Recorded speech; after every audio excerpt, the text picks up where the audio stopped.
जम्बेश्वर भगवान ने, विष्णु भगवान ने। आपका परिचय? किशनलाल करवासडा फ्रॉम अहमदाबाद। किशनलाल जी, आप एक व्यवसायी हैं और आपके साथ में अगर हम कहें तो प्रधान जी भी एक व्यवसायी हैं।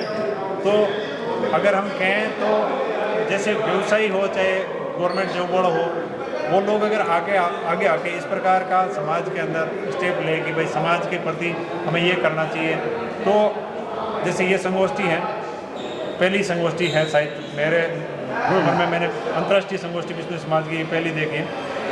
तो इस संगोष्ठी के अंदर आप वहाँ आपके क्षेत्र से कितने लोग आए हैं? हमारे क्षेत्र से करीब गुजरात से समझो ना, अहमदाबाद पूरा ऑल गुजरात से 31 आदमी आए हैं। 31 जो फर्स्ट बार अंतर्राष्ट्रीय संगोष्ठी हुई है। पहले भी जो भारत में संगोष्ठी हुई उसमें हम सब संगोष्ठी में शामिल हुए हैं।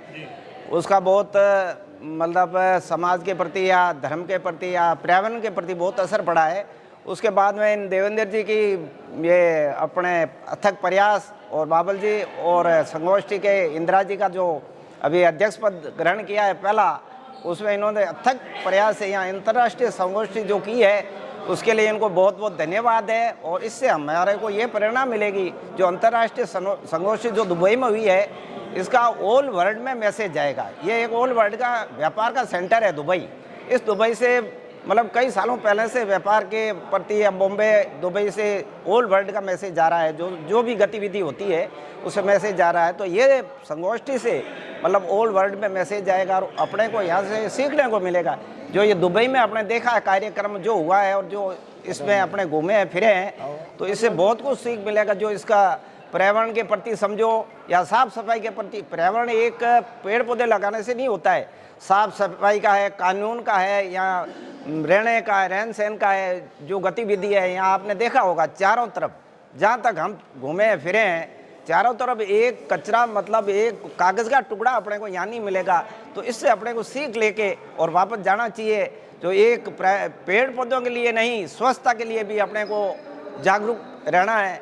इसके लिए अपने इन आयोजकों का और ये बाबुल जी को और खास करके देश की धरती पे हाँ राजस्थानी पहनावा में माताएं बहनें जिस हिसाब से देखी, राजस्थानी पहनावा में पोतिया धोती चोड़ा और एक मतलब एक जैसी ड्रेस पूरे समाज की, चाहे मुकाम देख सकते हैं, मुकाम मेले जैसा एक मिनी मेला यहाँ पे लगा।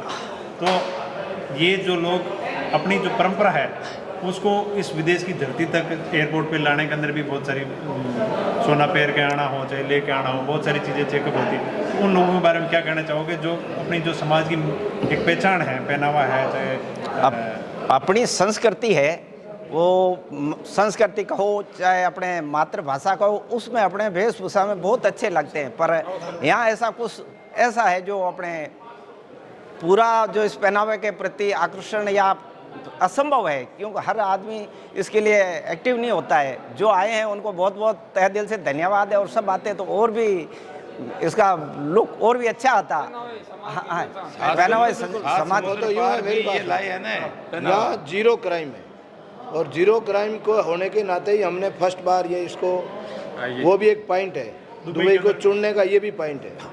तीसरी बात, इस भाई इधर इसने अपनी लापरवाही से अपना पासपोर्ट खो दिया।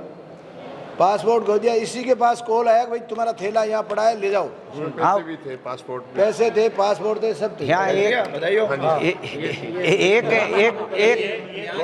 एक बड़ी चीज़ है यहाँ ईमानदारी बहुत मतलब हद से ज़्यादा है। जो ईमानदारी 0% क्राइम नहीं है यहाँ। 1 रुपया तक ये सबसे बड़ी हम यहाँ सीख ये देने आए हैं। दुबई के शासकों ने दुनिया को एक समझाया है कि कैसे थोड़े समय में प्रोग्रेस करें, तेज़ी से आधुनिक विकास किया जाए और कैसे अपने देश को आगे ले जाए और कैसे अपनी पहचान दुनिया में बनाई जाए।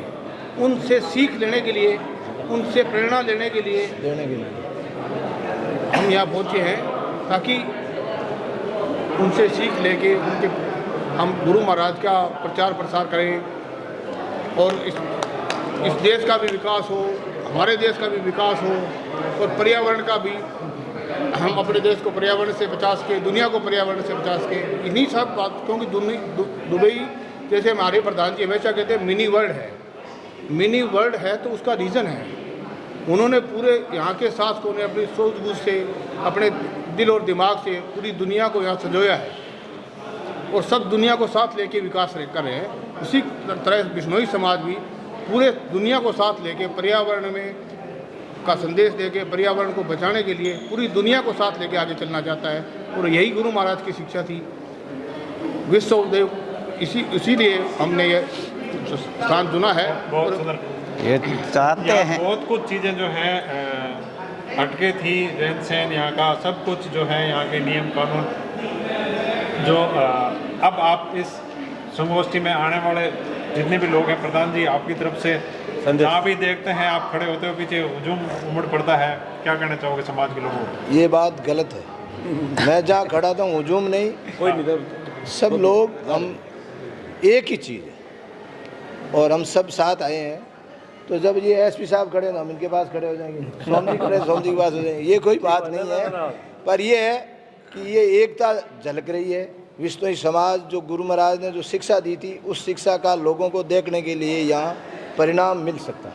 देखिए ऐसा है कि संगोष्ठी का आयोजन करना और इस तरह विदेश की धरती पर आना, अलग अलग मतांतर हो सकते हैं, लेकिन मेरा ये मानना है कि जाम्बो जी की फ़िलॉसफी जो है वो मानव मात्र के लिए है। और दुबई एक ऐसा शहर है जहाँ पर यहाँ की एडवर्सिटी को इन्होंने प्रॉस्पेरिटी में कन्वर्ट किया है। और हमारा जो भी रेगिस्तान का एरिया है, मरुस्थल का एरिया, वो भी हमारी एडवर्सिटी है। जाम्बो जी ने जन्म लेना चाहते तो अवतार लेना चाहते कहीं और ले सकते थे, लेकिन उन्होंने मारवाड़ में ही जन्म लिया, टिब्बो में ही लिया, क्योंकि वो वहाँ की एडवर्सिटी को प्रॉस्पेरिटी में कन्वर्ट करना चाहते थे। तो यहाँ से सीखने के लिए हमें बहुत कुछ है और विचारों का हमेशा आदान प्रदान होता है और सीख अच्छी होती है, वो लगती है। तो जो पर्यावरण से संबंधित अपनी जो समाज में एक पहचान एक अलग है, वो इनको भी पता लगे और इनको ये ठीक है बिश्नोई नाम सुनते हैं, लेकिन बिश्नोई क्या हैं, क्या करते हैं, ये जब एक ग्रुप में इन्होंने हमें देखा है तो एक निसंदेह एक समाज के बारे में इनकी धारणा बदलेगी और एक आगे आने वाले टाइम में यहाँ पर एक बिश्नोई नाम के प्रति एक बढ़िया एक विचार होगा और एक एवेन्यू जो हम कहते हैं, जॉब एवेन्यू है या अन्य कोई भी और जो भी प्रॉस्पेरिटी एजुकेशन के हिसाब से है, तो निसंदेह बिश्नोई वक्त जो वर्ड है उसको आपको बहुत ज़्यादा प्रॉफिट मिलेगा। और आने वाले समय में दुबई में जो स्कोप है, जैसा प्रधान जी कह रहे थे, तो वो और बेहतर होंगे और एक प्रचार प्रसार समाज का होता ही है। आप हमेशा शिक्षा के ऊपर बल देते हैं और आपका परिवार पूरा शिक्षित है। यहाँ पे अगर हम कहें तो शिक्षा का जो तरीका है वो बहुत हटके हैं। बच्चों को 3 दिन शिक्षा देना, फिर उनको मतलब छुट्टी, उनको रेस्ट, पेरेंट को शिक्षा, टीचर को शिक्षा, मतलब हर व्यक्ति जो इस परिवार का एक बच्चा जा रहा है उससे कनेक्टेड हर व्यक्ति को भी समय समय पर जो है रिचार्ज करते रहना, ऐसा सिस्टम शिक्षा के क्षेत्र में है। तो उसके बारे में आप क्या कहना चाहोगे? जो देखिए शिक्षा, हम जो शिक्षा पद्धति जो पहले फॉलो करते आए हैं वो ब्रिटिश काल की रही है। जो हमारी पूर्व की जो पद्धति थी वो इसी तरह की थी, जिसे हम गुरुकुल पद्धति कहते हैं। गुरुकुल पद्धति में प्रत्येक अलग अलग परिवारों के बच्चे एक ही उसमें रहते थे, एक ही परिवेश में रहते थे, एक ही, और गुरु से उनका, प्रकृति से उनका एक सामंजस्य होता था। तो ये अब एजुकेशन में जो थीम है वो बदलता जा रहा है। अब एजुकेशन चाइल्ड ओरिएंटेड हो गई है कि बच्चे को हर तरह से एक सामंजस्य परिवार के साथ, समाज के साथ, पर्यावरण के साथ उसका कैसे बैठाया जाए, उसको अलग अलग टेक्निक्स आ गई हैं। उन टेक्निक्स के माध्यम से उसको इस चीज़ में लर्निंग बच्चे की नहीं है, लर्निंग हर आदमी की है। लर्निंग बुजुर्ग की भी हो सकती है, जवान की भी हो सकती है। तो नॉलेज एक ऐसी चीज़ है जो नॉलेज बांटने से बढ़ती है, ज्ञान बांटने से बढ़ता है। तो हो सकता है कि मैं इंजीनियरिंग में कमज़ोर हूँ, साइंस में हूँ, लेकिन इंजीनियरिंग की कोई वर्ड्स या कोई बात आएगी तो मैं अगर उसको सुनूंगा तो मुझे कुछ चीज़ जानकारी में आएगी। तो ये तो एक परस्पर आदान प्रदान विचारों का होता रहना चाहिए। और शिक्षा सबसे बड़ा जो हम कहते हैं, लर्निंग कभी भी आदमी बूढ़ा नहीं होता, आखिरी दम तक आदमी सीखता रहता है। तो लर्निंग एक कांस्टेंट प्रोसेस है, इवॉल्व होती रहती है और इवॉल्व होती होनी चाहिए। तो इसलिए जो आपके यहाँ पद्धति बता रहे हैं, ये पद्धति इंडिया में भी शुरू हो गई है, ऐसी बात नहीं है। लेकिन वो जो ब्रिटिशर्स की अपने को दी हुई थी कि एक वो रट्टा लगा लिया और एग्ज़ाम दे लिया। एग्ज़ाम एक डिग्री लेने के लिए है, ज़िंदगी के लिए बहुत कुछ सीखना बाकी है। बहुत सुंदर बात बताई देवेंद्र जी हेलो। आईपीएस सामने। ये महिला। शीतल आगे आओ बेटे। रमेश जी की मिसेज है और एक शमली जो रमेश जी की मिसेज है। इन दोनों ने ये लगाना। समाज के लिए बहुत अच्छा काम किया है, तो इससे इंटरव्यू लो आप। कानून प्रणाम। आपका परिचय। मेरा नाम शीतल है और हम लगभग 6-7 सालों से दुबई में रह रहे हैं। तो जब से हम बूढ़िया जी से मिले ना, तब से हम लोगों को लगने लगा है कि कोई मतलब विश्नोई तो थे लेकिन इतना मतलब एक्टिव नहीं थे उस मतलब समाज के लिए। लेकिन ये आए तब से अब तो हम इतने एनर्जेटिक है ना, पूरी दुबई की टीम है। ये जब बोले हम तब तैयार। सब लोगों ने अपनी मतलब 3-3, 7-7 दिन की छुट्टियां लेके कि हाँ ये बोल दिया है तो करना है तो करना है। खाने का हो, रहने का हो, मतलब कुछ भी व्यवस्था हो इनके लिए तैयार है। अब तो हम विश्नोई समाज के लिए इतने एनर्जेटिक है ना, आप सोच नहीं सकते। तो हम तो यही कहेंगे बहुत बहुत धन्यवाद जो हमें सौभाग्य मिला यहाँ पे इन पूरे समाज की सेवा करने का। बहुत ही सौभाग्यशाली हैं जो हम इन लोगों से मिले। सबसे धन्यवाद। जैसे आप भी अभी जो अपना मूल पहनावा है उसमें हो और बहुत सारी माताएं बहनें हैं पश्चिमी राजस्थान के कुछ क्षेत्र हैं जैसे जोधपुर है, जालौर है, बाड़मेर है, इनका पहनावा मूल पहनावा पहन के बहुत सारी माताएं बहन आई। तो आज अगर हम कहें तो यहाँ पे अलग पहनावा था, उस मूल पहनावा में उन माताओं को यहाँ तक जो फर्स्ट टाइम आई है, वो हालांकि बहुत सारी माता बहनें जो फर्स्ट टाइम आई है, तो उनके बारे में क्या कहना चाहोगे आप जो इस प्रकार प्योर सोना वहाँ से पहन के आना यहाँ पर अपने बिल्कुल। कॉन्फ्रेंस के अंदर एक अलग थलग पहनावे का जो मूल पहनावे का जो देखो partnership किया। अपनी संस्कृति की तो एक अलग ही पहचान होती है और जब हम खुद के पहनावे में होते हैं तो अलग ही दिखते हैं, अलग एक कॉन्फिडेंस होता है। अभी आने वाले बच्चों को भी ये देखेंगे, ये पूछते हैं मम्मा ये क्या है, क्या पहना है, तो इनको भी बताएंगे ना ये अपना कल्चर है।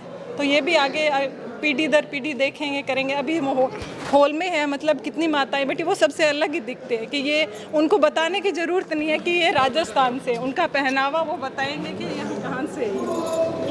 ये मैं पहली बार आया, रमेश जी वहाँ हम लोग कटे हुए थे। तो जब मैंने ये 5-7 विश्नोई औरतें थी, सब हम सबको खाना दिए थे। उस टाइम अगर कोई मार्केट में आमने सामने हो तो ये पता नहीं चलता ये विश्नोई है, ये यहाँ के पहने हुए में थी। फिर वेद जी के वहाँ खाना दिया दूसरी बार, तो भी ऐसे ही थी। आज मैंने सुबह इस शीतल को देखा, मैंने कहा तेरे तो रंग चेंज हो गए कि आज मैं विश्नोई ड्रेस में। मैंने कहा आज 5-6 ही औरतें हैं जो विश्नोई ड्रेस में हैं और बहुत अच्छी लगती हैं, बहुत संस्कारवान बच्ची हैं। और मतलब जब भी इंडिया से कोई विश्नोई आते हैं तो बहुत खुश होते हैं, खाना देना करना ये हाँ लोग। बिल्कुल, कभी भी कोई भी आए वेद जी से संपर्क कर, पूरी हेल्प करेंगे। और आपने प्रधान जी बता दूं जागरण भी देखा है। हाँ, जागरण भी था अपने घर पे।